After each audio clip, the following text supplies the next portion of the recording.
It only records for like 60 seconds and you can't change that length, but that's okay. I saw it go off. I'll get to the I love you part somewhere here. But see, you wrote on the back of it, doesn't show from the front. Ha.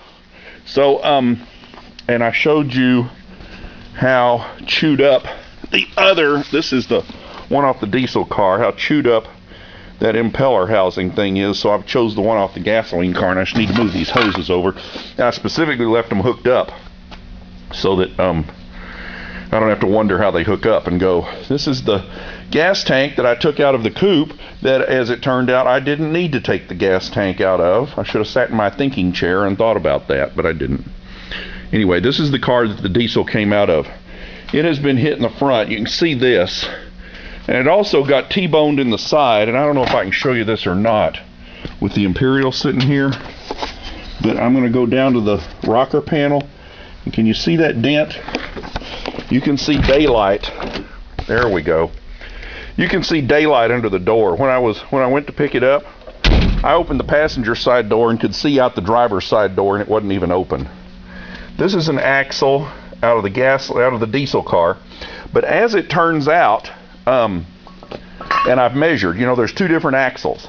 Well, I've got 4 axles that are all the same, so I'm in good shape though. And the gasoline ones kind of fell apart. I don't know which ones when I took them out, and I don't really care. I will figure that out as I go. The engine's sitting in here with the 2 end mounts and the starter motor mount. So there's 3 out of the 4. Next, I'm going to put in the exhaust pipe after I finish talking to you. And see, I mounted my filter back over there. And what else is noteworthy under here? I thought I might just leave this hose off going into a gas can. This is the return from the injector pump, just so I can see when it starts getting fuel up here. Look at this. I started to put this on today. It's the thing, that holds that front motor mount by the starter.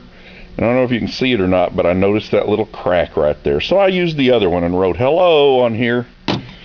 You might see that one of these days in person. And I got gear oil today. There's no gear oil in the transmission, but I've got it. I just need to pour it in the speedometer hole, wherever that is, back under there someplace. And my object of the game is to start it and run it with no water or anything hooked up to it for maybe a minute, and make sure that I'm not leaking at that rear main oil seal, because I'm a little bit worried about that.